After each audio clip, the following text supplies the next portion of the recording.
በስመ አብ ወወልድ ወመንፈስ ቅዱስ አሐዱ አምላክ አሜን። ቸርነቱን ያበዛልን፣ መግቦቱን ያላቋረጠብን፣ ቸርነቱን ይቅርታውን ያበዛልን አምላካችንና አባታችን ቅዱስ እግዚአብሔር ስለማይነገር ስጦታ ሁሉ ስሙ ለዘላለም የተመሰገነ ይሁን። በመላው ዓለም የምትገኙ ኦርቶዶክሳውያን ይሄ ድምጽ የሚሰማችሁ እግዚአብሔር አምላካችን እግዚአብሔር አባታችን ለኛ የሚሆነውን ቃሉን ይመክረናል፣ ያስተምረናል። በቃሉ እንድንባረክ የአምላካችን የእግዚአብሔር ቅዱስ ፍቃድ ይሁንልን። እናታችን ወላዲት አምላክ ድንግል ማርያም አማላጅነቷ ረድኤት በረከቷ አይለየን። እንደ እግዚአብሔር ቅዱስ ፍቃድ ለትምህርታችን መነሻ የምናደርገው የመጽሐፍ ቅዱስ ቃል በዚህ በያዕቆብ ሐዋርያው ያዕቆብ በምዕራፍ 1 ቁጥር 2 ላይ ልዩ ልዩ ፈተና ሲደርስባችሁ እንደ ሙሉ ደስታ ቁጠሩ ይላል። በዚህ ርዕሰ ቃል መናሻነት እግዚአብሔር አባታችን እግዚአብሔር አምላካችን የሚነግረንን አባታዊ መልእክቱን እናደምጣለን። እግዚአብሔር ከሁላችንም ጋር ይሁን። በዚህ ርዕሰ ቃል መነሻነት የምንማረው ያለ ምክንያት አይደለም። ያለንበት ጊዜ ያለንበት ወቅት ሁላችን እንደምናውቅ የምንኖርባት ምድራችን ስቃይዋ እየበዛ ስቃይዋ እየጸና ወንድም ወንድሙ ላይ እየጨከነ ርህራሄ ከሰው ልጆች ልቡና ላይ ተሰዶ እየጠፋ እያንዳንዱ ምሽት እያንዳንዱ ንጋት የድንጋጤ እየሆነ ተቸግረናል። እግዚአብሔር መከራችንን ያቅልልልን። እንግዲህ እግዚአብሔር እንድንኖርባት የሰጠን ምድራችን ከሁሉ ጋር በፍቅር ተስማምተን ተግባብተን ብንኖር በቂ ሆኖ ሳለ ነገር ግን የእግዚአብሔርን ሐሳብ ባለመረዳት እርስ በርሳችን ስንለያይ እንታያለን። ሐዋርያው ቅዱስ ያዕቆብ ይሄንን መልእክት የሚጽፍላቸው በስደት ምክንያት ከሀገራቸው የተሰደዱትን እንዲህ ሲል ይመክራቸዋል። ስደት ለበተናቸው ቅዱስ ሉቃስ በሐዋርያት ሥራ ምዕራፍ 8 ቁጥር 5 ላይ እንዲህ ይላል። በዚያን ጊዜ በኢየሩሳሌም ባለችዋ ቤተ መቅደስ ላይ ታላቅ ስደት ሆነ ይላል። የተሰደዱትም ደግሞ ስደት ለበተናቸው ወደ ተለያየ ሐዋርያትን ጨምሮ ወደ ይሁዳ ወደ ሰማርያ ተበተኑ ይላልና የተበተኑትም ደግሞ ቃሉን እየሰበኩ ዞሩ ይለናል። ቅዱስ ያዕቆብ ስደት ለበተናቸው በስደት ምክንያት ቀያቸውን ትተው ለሄዱት ለቀደሙት ለነገደ ያዕቆብ ይሄንን ነገር ይጽፈላቸዋል።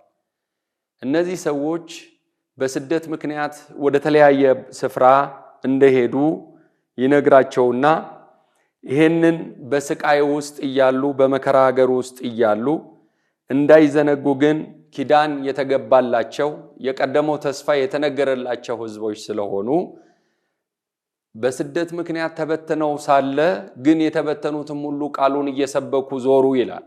ልብ በሉ ክርስቲያኖች፣ ወደ ተለያየ ቦታ ዛሬ እኛ በትምህርት ምክንያት በሥራ ምክንያት እንበተናለን።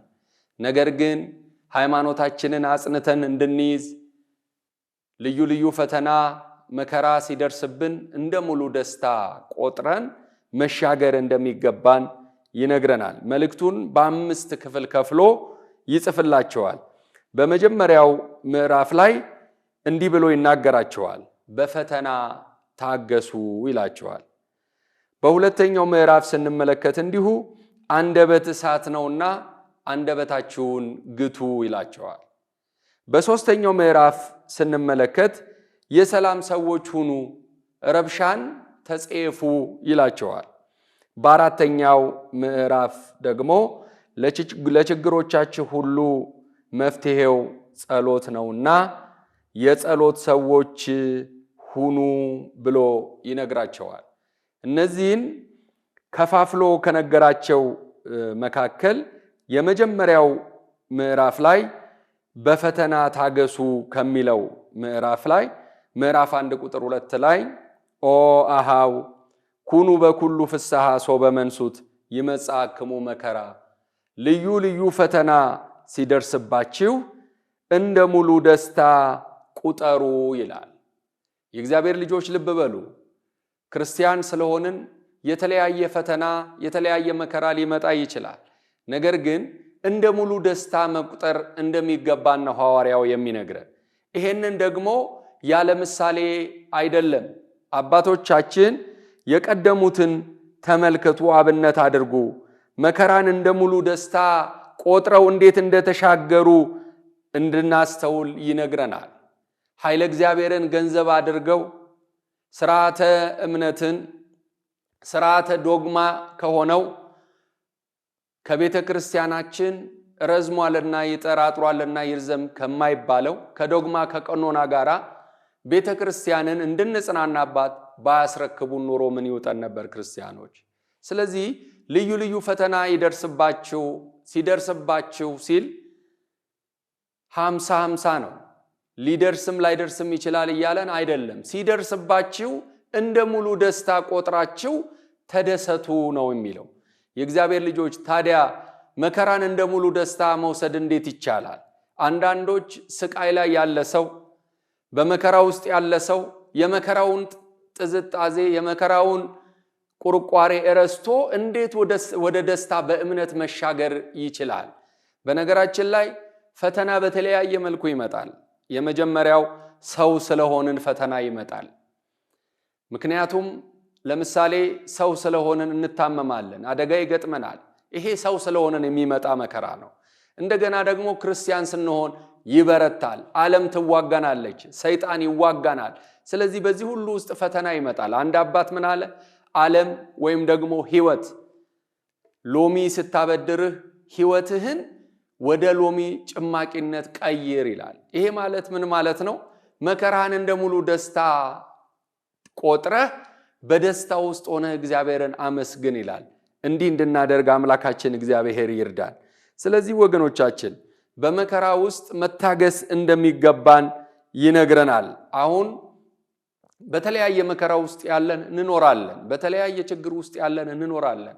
በመከራ ውስጥ ስንሆን ግን እንዴት መከራን በድል አድራጊነት መወጣት እንደምንችል ሐዋርያው 4 መፍትሄዎችን ወይ 4 መላዎችን ይነግረናል። ልብ በሉ። የቀደሙት በዚህ ሁሉ መከራ ውስጥ አልፈዋል። በተለያየ መከራ ውስጥ ተሻግረዋል።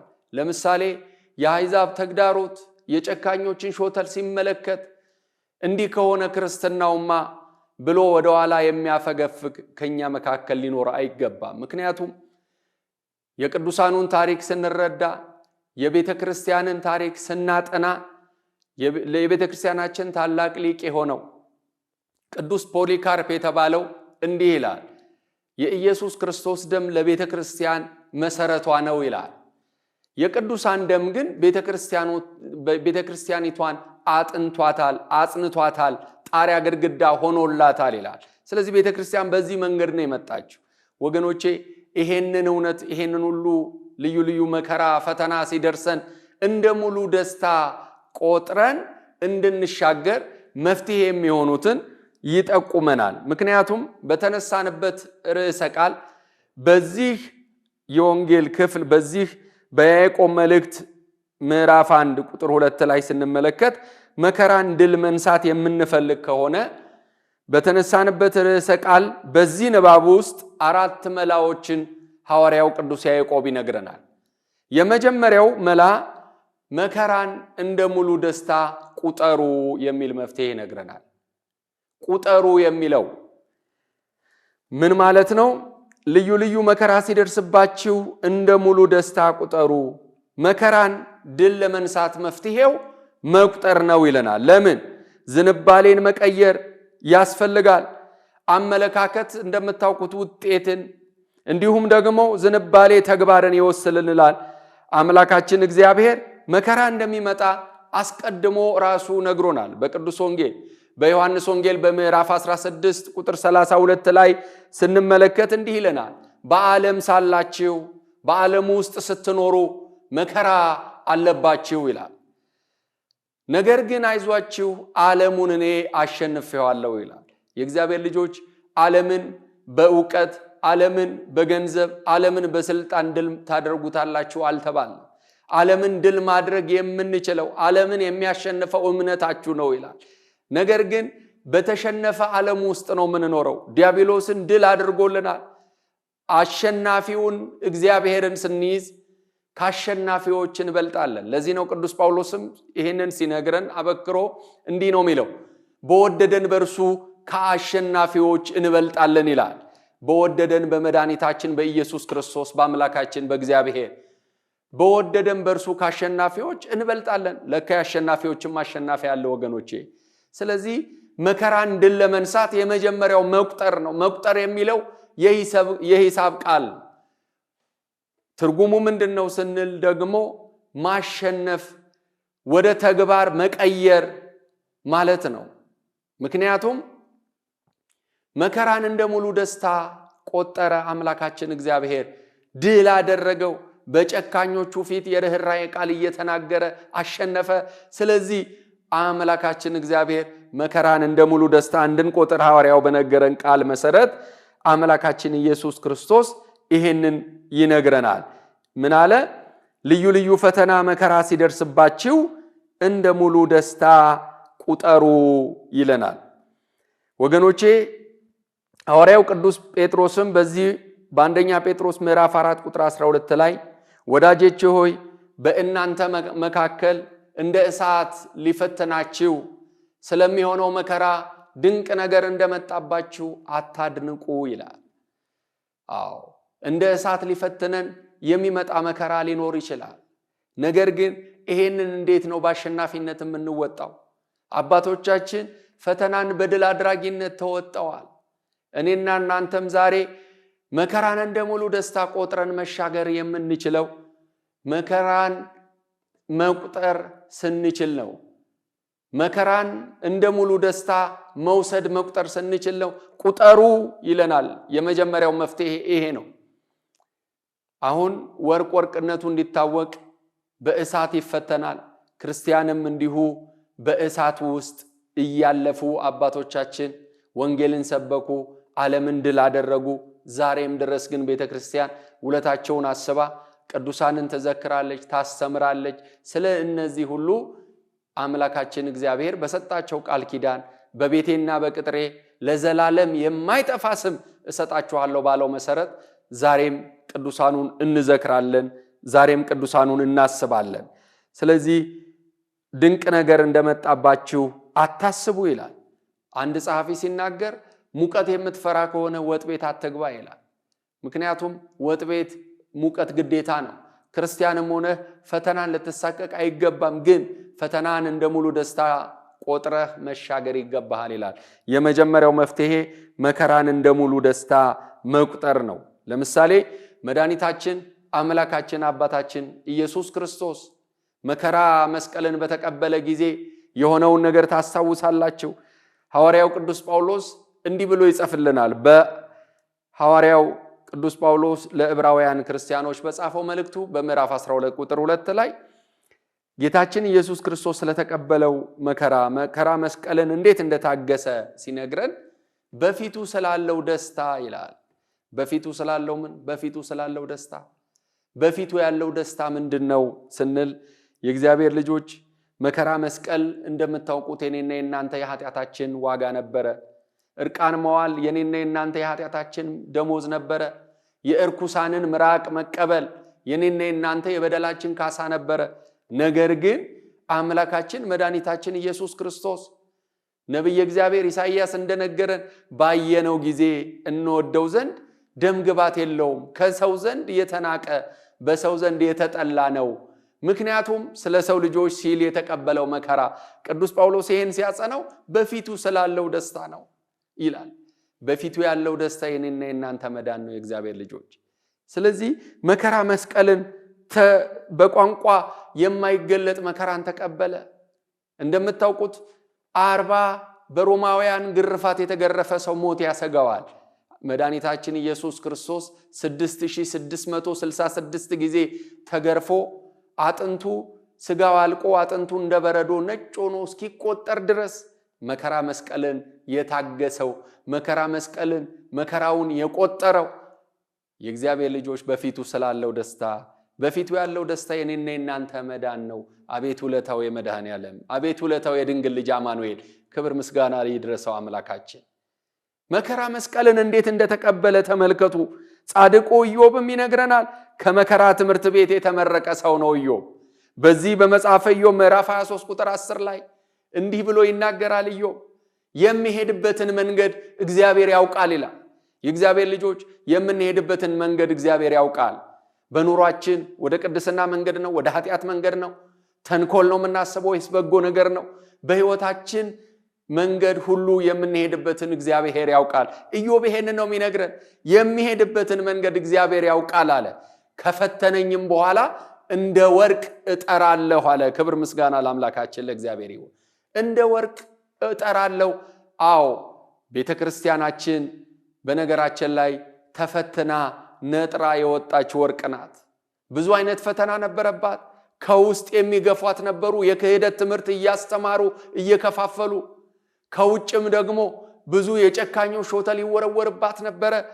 ነገር ግን መከራን እንደ ሙሉ ደስታ ቁጠሩ ያለው አምላክ አባቶቻችን መከራን እንደ ሙሉ ደስታ ቆጥረው ይሄንን ሁሉ አሻግረዋት ዛሬም በግርማ ወንጌልን ታገለግላለች። ስለዚህ ክርስቲያኖች መከራን እንደ ሙሉ ደስታ ቁጠሩ። ጻድቁ አባታችን ኢዮብ በእያንዳንዱ መከራ ውስጥ የሄደበትን ታስታውሳላችሁ። ፈተና ቢደርስብን መከራ ቢደርስብን እንደ ኢዮብ የተፈተነ ሰው እንደሌለ ሁላችን እናውቃለን። የኢዮብን ያህል መከራ የደረሰብን አንኖርም። የትኛውም መከራ ቢደርስብን ወገኖቼ፣ ኢዮብ እንደምታውቁት ከራስ ፀጉሩ እስከ እግር ጥፍሩ ድረስ በደዌ ተመታ ይላል። በዚህ ሁሉ ውስጥ ግን ኢዮብ እግዚአብሔርን አላማረረም። ለዘመናት ውዴ ብላ አቅፋው የምትኖረው ባለቤቱ ሚስቱ እንዲህ ያደረገ እግዚአብሔር ነው ስደበውና ሙት እስከ ማለት ደርሳ ነበረ። አይነ ውሃውን አይተው የሚሽቆጠቆጡለት አገልጋዮቹ ንቀውት ነበረ። በዚህ ሁሉ መከራ ውስጥ የወረደው በዚህ ሁሉ መከራ ውስጥ ያለፈው በአንድ ጀንበር 10 ልጆቹን ያጣው ኢዮብ ጻድቁ ኢዮብ እግዚአብሔር ሰጠ እግዚአብሔር ነሳ ብሎ በእምነት ቆመ። የእግዚአብሔር ልጆች መከራን እንደ ሙሉ ደስታ ቆጠረ፣ መዘነ፣ ሰፈረ። የሚሄድበትን ያ መንገድ እግዚአብሔር ያውቃል። ከፈተነኝም በኋላ እንደ ወርቅ እወጣለሁ አለ። ተፈትና ነጥራ የወጣች ወርቅ ናት ቤተክርስቲያን። አሁን የዘንድሮቹ አልገባንም። የእግዚአብሔር ልጆች ታሪክ እናጥና፣ በቤተክርስቲያን ታሪክ እንረዳ። በዚህ ሁሉ ውስጥ ሰማያዊ ንግርት አምላኳ መሰረቷ ጉልላቷ ክርስቶስ የሆነላት ናት። ስለዚህ ተፈትና ነጥራ የወጣች ወርቅ ናት። የሚሄድበትን መንገድ ያውቃል አለ። የሁላችንንም መንገድ እግዚአብሔር ያውቃል። መጨረሻችንን ፍጻሜያችንን ያሳምርልን። የመጀመሪያው ቁጠሩ የሚል ነው። የእግዚአብሔርን ቃል ስንመረምር ቅዱስ ያዕቆብ ልዩ ልዩ ፈተና ሲደርስባችሁ እንደ ሙሉ ደስታ ቁጠሩ እንዳለ የመጀመሪያው መፍትሄ መከራን እንደ ሙሉ ደስታ መቁጠር ነው። ዛሬ በስቃይ ውስጥ ያላችሁ፣ ዛሬ በመከራ ውስጥ ያላችሁ፣ እውነት ነው መከራ ፈተና ሆድ ያስበዛል፣ መጻተኛ ያደርጋል። በጣም በብዙ ተግዳሮት ውስጥ እያለፋችሁ ያላችሁ እንዳላችሁ እግዚአብሔር ያውቃል ወገኖቼ። ከበሽታ ጋር ስትታገሉ የምታድሩ፣ ከመድኃኒት ጋር የምትታገሉ ብዙዎች ትኖራላችሁ። ግን የእግዚአብሔር ልጆች መከራን እንደ ሙሉ ደስታ ቆጥረን እንድንሻገር በጽናት ቆመን እግዚአብሔር በክብር እንዲጠራን የመድኃኔዓለም ቅዱስ ፍቃድ ይሁንልን። ፈውስን፣ ረድኤትን፣ በረከትን እግዚአብሔር ይላክልን። የመጀመሪያው መፍትሄ መከራን እንደ ሙሉ ደስታ መቁጠር ነው። ሁለተኛው መልአክ ቅዱስ ያዕቆብ ሲነግረን እወቁ ብሎ ይነግረናል። ምሳሌ ያመጣል። ምን በሉ? እወቁ፣ አስተውሉ ማለት ነው። እምነታችሁ ሁልጊዜ የሚፈተን መሆኑን እወቁ። እምነት ይፈተናል ወገኖቼ። በዚህ በቁጥር 3 ላይ የያዕቆብ መልእክት ምዕራፍ 1 ቁጥር 3 ላይ ወንድሞቼ ሆይ የእምነታችሁ መፈተን ትዕግስትን እንዲያደርግላችሁ አውቃችሁ ይላል። እወቁ የሚለው ይሄን ነው።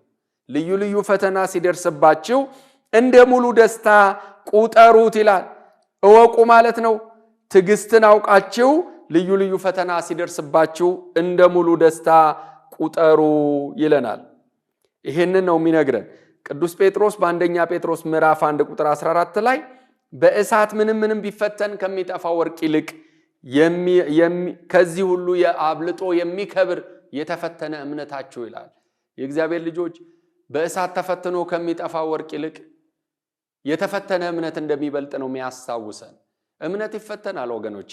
ሁላችን እንደምናውቅ አባታችን አብርሃምን እግዚአብሔር አምላክ በእምነት እንዲኖር ከጠራው በኋላ አብርሃም እንደምታውቁት አብርሃምና ሳራ ለ90 ዓመት በእነሱ ቤት ውስጥ ሳራ 90 ዓመት ሞልቷት አብርሃምም ከዚያ በላይ ሆኖ በአንድ ጎጆ እየኖሩ የልጅ በረከት አልነበራቸውም።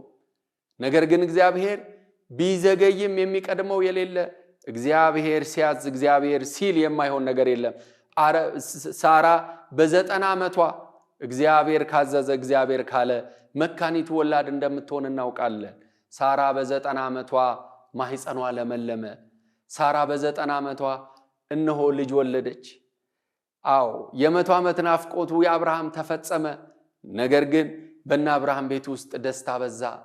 አዎ ደስታ በበዛ ጊዜ የልጅ ድምፅ ተሰምቶ የማያውቀው በእነ አብርሃም ቤት ውስጥ አሁን የልጅ ድምፅ ተሰማ።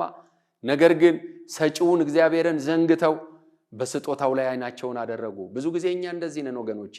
ወደ ቤተ እግዚአብሔር እንመጣለን፣ ደጅ እንጠናለን፣ ትዳር እስከምናገኝ የሆነ ጥያቄያችን እስኪመለስ አይ ሰዓት መሽቷል፣ ውጡ ቤተ ክርስቲያን ሊዘጋ ነው እንዲህ ተብለን የምንሄድ።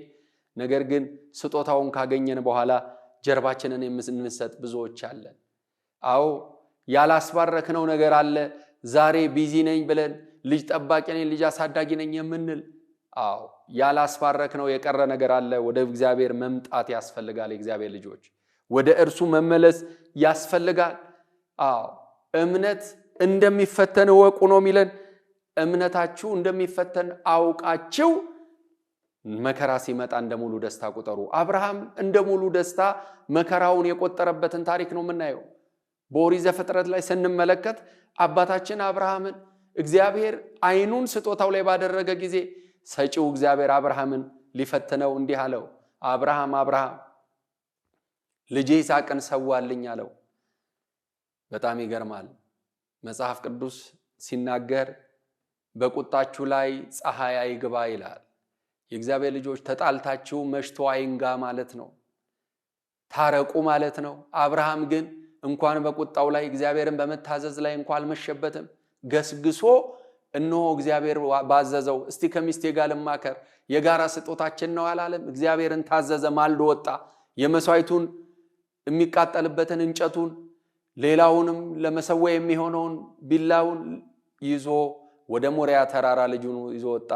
አባቴ አብርሃም ሆይ ሁሉን ይዘናል፣ መስዋዕቱ ወዴት ነው ሲል አብርሃም በእምነት ፈተና የደረሰበትን እንደሙሉ ደስታ በመቁጠር በማወቅ እግዚአብሔር ከፈተና ሀገር በድል አድራጊነት እንደሚያወጣው በማመን አውቆ ምን አለ? የመስዋዕቱን በግ እግዚአብሔር ያዘጋጃል አለ። ወገኖቼ ስለ ነገ ህይወታችን እግዚአብሔር ሁሉን ያደርጋል፣ ሁሉን ያዘጋጃል። እኛ የእምነት ሰዎች እንሁን። ከፈተና እንደሚያወጣ እንወቅ፣ እወቁ። መከራን እንደሙሉ ደስታ ቁጠሩ ብሏል። መከራን ልዩ ልዩ ፈተና ሲደርስባችሁ መከራ ሲደርስባችሁ እንደሙሉ ደስታ ቁጠሩ እወቁ አለ። ስለዚህ የእግዚአብሔር ልጆች አውቆ አብርሃም እግዚአብሔር ያዘጋጃል አለ። እንዳለውም ያን ጊዜ በዕፀ ሳቤቅ የተጠቀለለ በግ ከሰማይ እግዚአብሔር ላከለት። እግዚአብሔር ምሕረትን በረከትን ለሁላችንም ከሰማያዊ ከማያልቀው በረከቱ ይላከለት። ለሁላችንም እግዚአብሔር በረከቱን ይስጠን። ያን ጊዜ አብርሃም የመስዋዕቱን በግ እግዚአብሔር እንዳዘጋጀ ባየ ጊዜ ደስ አለው፣ ለእግዚአብሔር ታዘዘ። አያችሁ እምነት ይፈተናል። የተፈተነ እምነታችሁ አብልጦ እንዲከብር አለ ቅዱስ ጴጥሮስ። አያችሁ ከተፈተነ ወርቅ ይልቅ የከበረ እምነት አለ። ይሄንን በእምነት እንድንጸና ቅዱስ ያዕቆብ ልዩ ልዩ ፈተና ሲደርስባችሁ መከራ ሲደርስባችሁ እንደሙሉ ደስታ ቁጠሩ ብሎ አለ።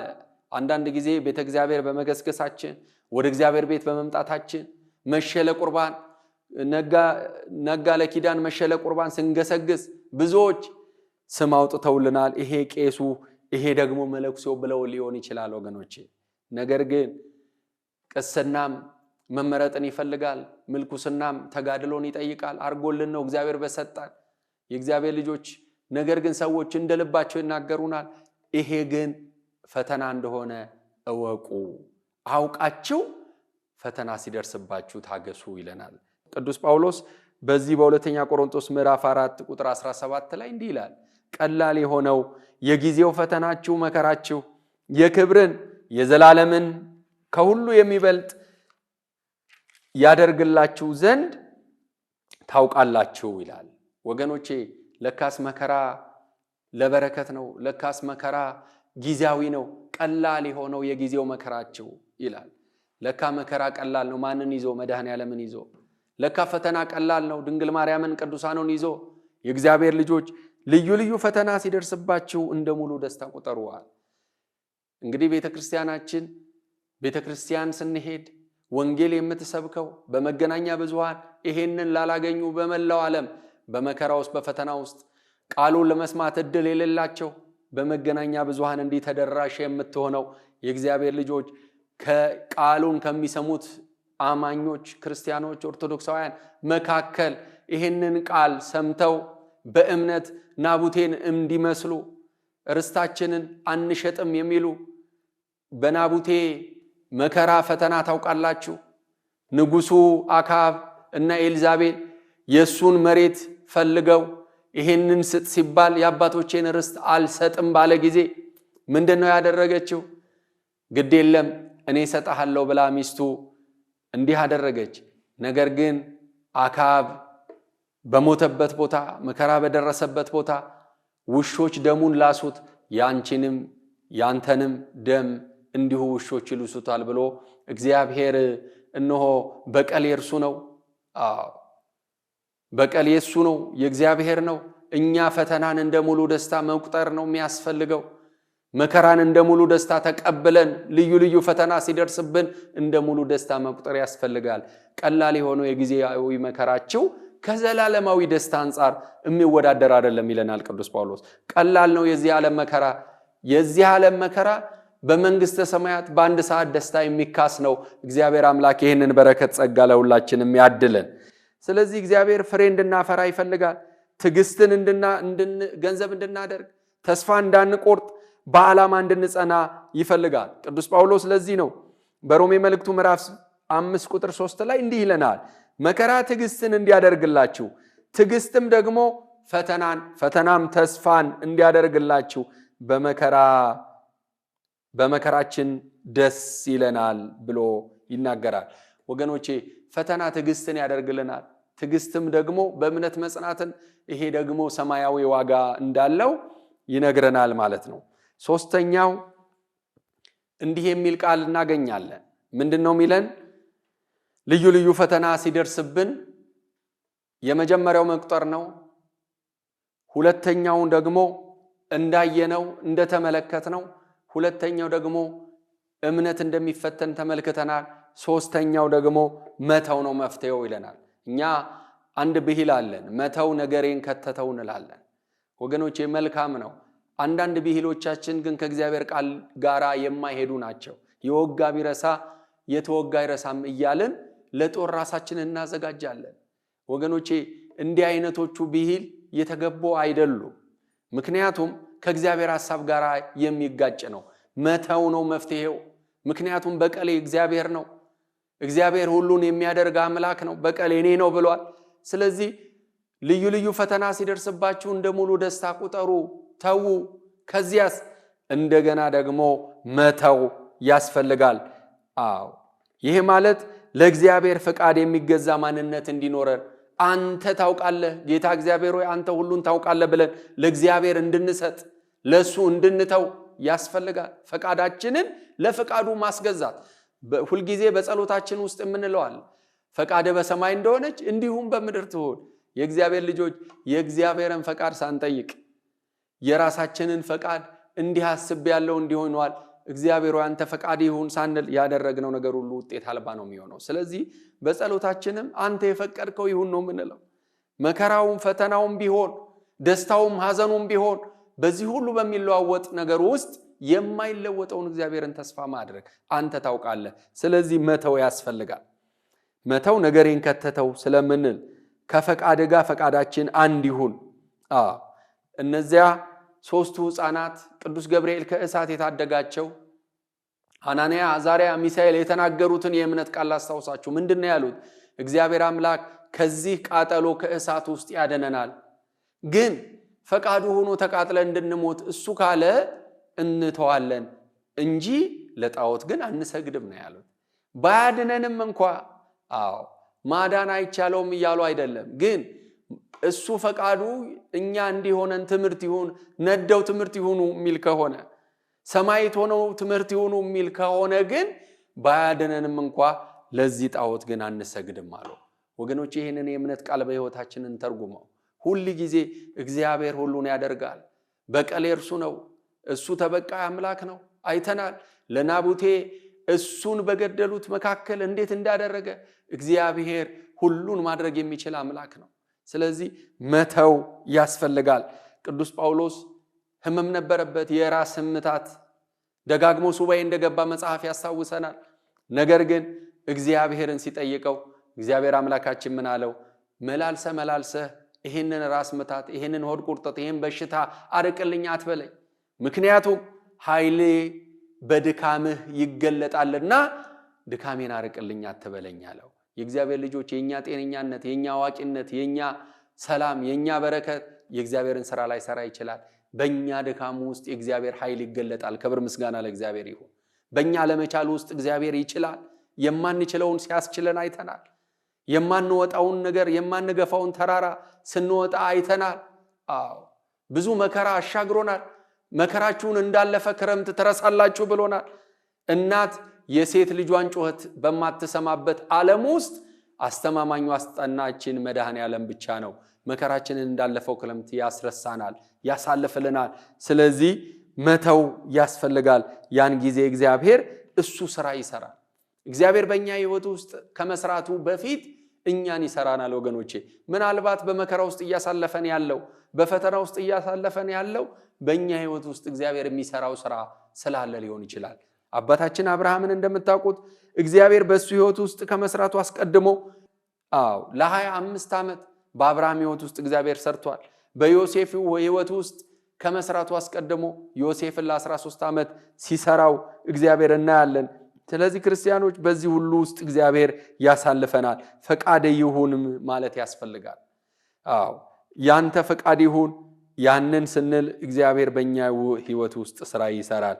እንዲህ እንድናደርግ አምላካችን እግዚአብሔር ይርዳል። አራተኛውና የመጨረሻው መፍትሄ ምንድን ነው ብለን ስንጠይቅ የእግዚአብሔር ልጆች ጠይቁ የሚል ነው። ልዩ ልዩ ፈተና ሲደርስባችሁ እንደ ሙሉ ደስታ ቁጠሩ ብሎ ካስተማረው ትምህርት ውስጥ አራተኛው መላ ፈተናን የምንሻገርበት ልዩ ልዩ መከራን የምንሻገርበት ዘዴና ብልሃት ምንድን ነው ብለን ስንጠይቅ ጠይቁ የሚል ነው። ምንድን ነው የምንጠይቀው? ማንን ነው የምንጠይቀው? የምንጠይቀው እግዚአብሔርን ነው። ወገኖቼ አንዳንድ ጊዜ ልብስ ሲያልቅብን ወላጆቻችንን አባ አማ ብለን እንጨቀጭቃለን፣ ያደርጉልናል። እንዲሁም ደግሞ ሌላም ነገር የሚያስፈልገን ነገር ሲኖር እንጠይቃለን፣ ይደረግልናል። ነገር ግን ማስተዋል ሲያንሰን የእግዚአብሔር ልጆች ሰርተን ውጤታማ መሆን ሲያቅተን ጥበብ ሲጎድለን እግዚአብሔርን መጠየቅ ያስፈልጋል። ለዚህ ነው መጽሐፍ ሲናገር ከእናንተ መካከል ማንም ጥበብ ቢጎድለው ሳይሰስት በልግስና የሚሰጠውን እግዚአብሔርን ይጠይቅ ነው የሚለው። ወገኖቼ እግዚአብሔርን መጠየቅ ያስፈልጋል። ጠይቁ ነው። አንኳኩ ይከፈትላችኋል፣ መዝጊያ ምቱ ይከፈትላችኋል፣ ለምኑ ይሰጣችኋል ብሏል። ያለን እርሱ ነው፣ ያደርግልናል። በር ካላንኳኳን አይከፈትልንም፣ ካልጸለይን ካልለመንን አይሰጠንም። ሁሉን መስጠት የሚችለው እግዚአብሔር ነው። አይተናል በዘመናችን ብዙዎች ያለ እግዚአብሔር የሰበሰቡ እንዲሁ ሲበትኑት፣ ብዙዎች መጽሐፍ ሲናገር ያለ እግዚአብሔር ፈቃድ የበላ ደስ ብሎ ተድላን የቀመሰ ማን ነው ይላል። የቀረበውንም ለመብላት የማን ፈቃድ ያስፈልጋል? የእግዚአብሔር ፈቃድ። ስለዚህ እግዚአብሔር ሆይ ሳይሰስት በልግስና የሚሰጠውን እግዚአብሔርን መጠየቅ ያስፈልጋል። አዋቂ ሆኖ ጥበብ የጎደለው እንዳለ ሲናገር ምሳሌ ያመጣል። ምንድነው የሚለን? ነገሮችን በአንድነት የማቀነባበር ችሎታ ስለሆነ ጥበብ፣ ይህንን ጥበብ የጎደለው ሰው ሳይሰስት የሚሰጠውን እግዚአብሔርን ይጠይቅ። አዋቂ ሆኖ ጥበብ የጎደለው ብሎ ምሳሌ ያመጣል። የተማረ ሞኝ ማለት ነው።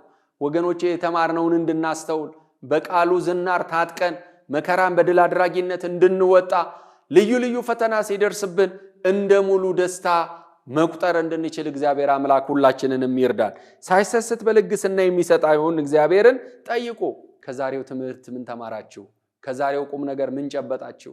ልዩ ልዩ ፈተና ሲደርስባችሁ እንደ ሙሉ ደስታ ቆጥራችሁ ሳይሰስት በልግስና የሚሰጠውን እግዚአብሔርን ጠይቁ፣ ለምኑ።